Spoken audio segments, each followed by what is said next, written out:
Governor of Ohio with his stupid Austrian. Captain. Yes. Sir, I have that new carbine that I would like to show you. Oh, yeah, that new breech loader. Oh, that thing looks expensive. Yes, sir. It's about $38.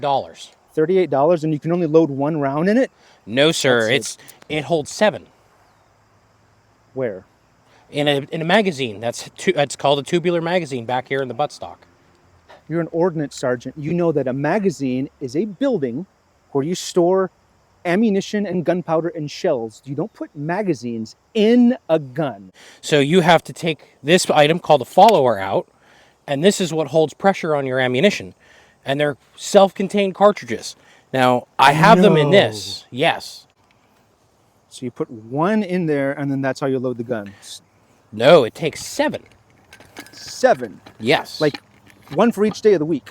Yes. And how long does it take you to shoot these 7 rounds? Well, if you're well trained and proficient, you could do about 20 rounds a minute with this, sir. 20 rounds a minute? Yes. Soldiers get 40. That means in 2 minutes, Private Snuffy's going to shoot all of his ammunition off. He's going to be standing there with no ammo.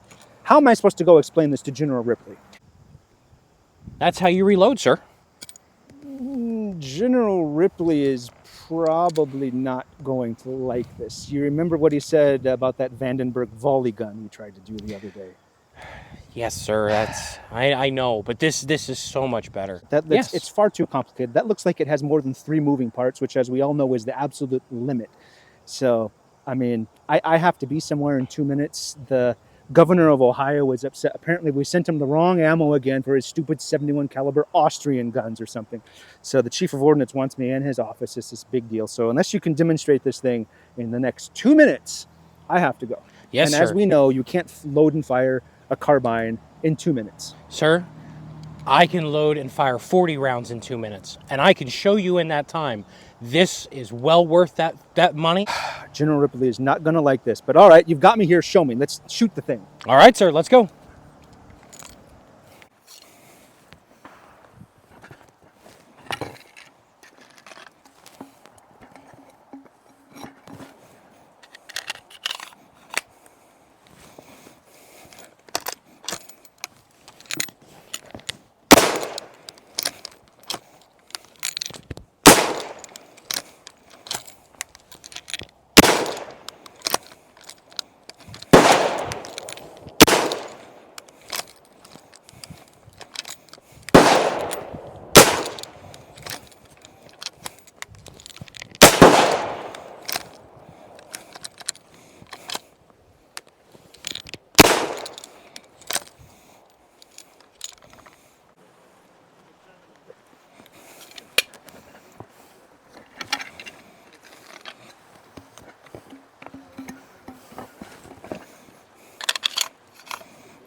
That was impressive.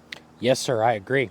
I think we may have to take this to General Ripley. I know what he's going to say, but if we demonstrate it for him, he might change his mind. That thing is slick. Yes, sir, I agree. This is a very good implement for our troops. It's reliable, it's fast. It also comes in a rifle version, so we can give it to the infantry too. I think this is going to be the new future, sir. Well, the gun is one thing, but I'm really fascinated by that interesting cartridge box you have and the little clever idea to put the rounds in those tubes as you load your Yes, tubular magazine, right? Yes, sir. Yeah. Well, Fascinating modern age we live in. this model here, this would be it's called a Blakeslee Box, sir. This is a 13 tube model, so it has 13 of these copper tubes, and when we have there's 7 rounds of the ammunition in these, and it makes it very easy to just load 7 rounds instead of having to fumble with them one at a time to put them in that magazine tube. We could put them right in here, and these are very economical to produce. They're only a few cents, so if they get damaged or discarded, that's okay. They're very, very, very easy. And with this box right here, this holds 91 rounds of ammunition, sir. And it probably doesn't weigh much more than a regular musket cartridge box. No, sir, it's only a few pounds. Very, very interesting.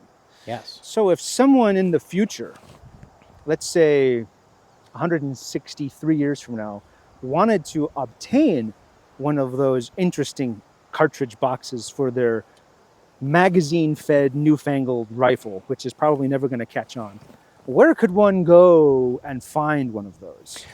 From what I understand, sir, there's a couple of guys with the Civil War Ordnance Department and Dawson's Leather Works that are making these for a couple of people.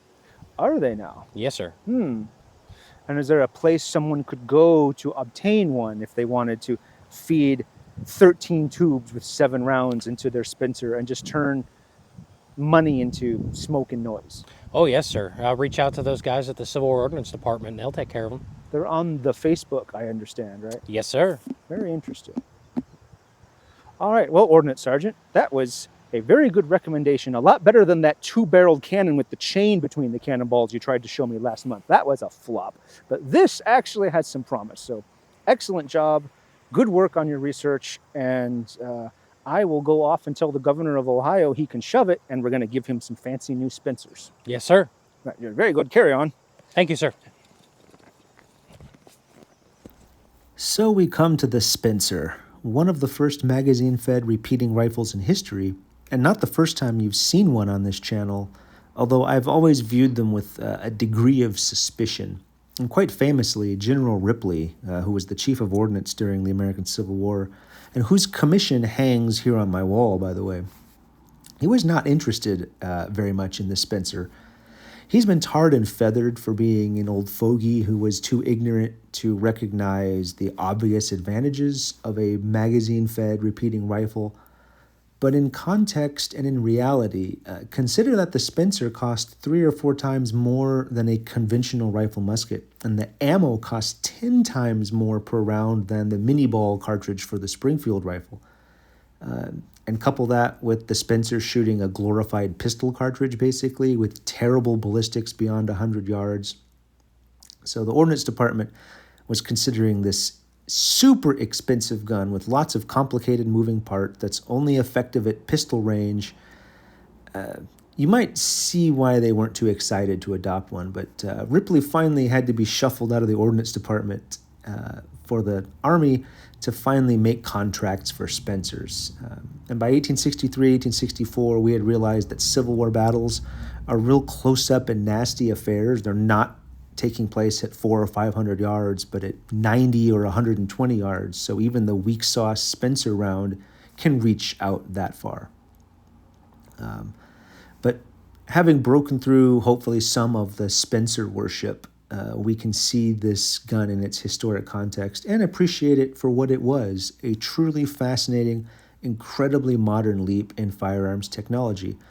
In the 1860s, the only magazine choice you really have is a tubular magazine. So when that magazine is loaded, yeah, you can pop the rounds off pretty quickly. The problem is it takes forever to reload one. Originally, soldiers were given the Spencer with conventional cartridge boxes and just piles of cartridges in there. They would reach in and grab a handful of rounds and plop them in one at a time. That's clumsy, awkward. You're inevitably going to drop a few rounds, and it takes a while. So you've got a quick firing gun that's really, really slow to reload. And the problem was recognized by a Union cavalry officer, Erastus Blakeslee, and he came up with a clever solution that stores the cartridges, 7 cartridges, in a metal tube, and they're just poured into the Spencer magazine all at once. And these tubes full of cartridges were kept in a long box. This was the Blakeslee Box that he patented. He described it as admirably adapted for loading carbines such as the Spencer carbine. And this appeared in the closing days of the American Civil War. There were a few versions. The most common held 6 tubes. There was also one that held 10. And then the one that Joe was demonstrating earlier, an impressive 13-tube Blakeslee box. And it is hard to overstate, and I'm saying this as a devotee of the rifle musket. I'm a muzzleloader guy.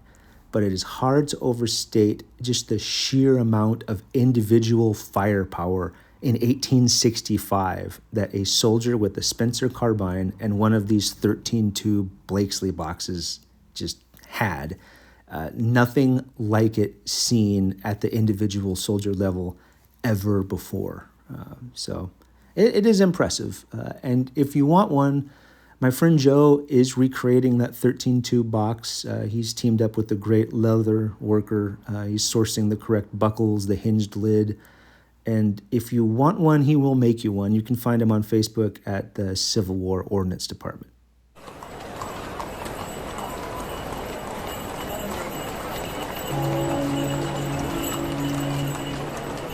How could one lieutenant lose so much ammunition in one day? Captain. Yes. Sir, I have another carbine I'd like to show you. No.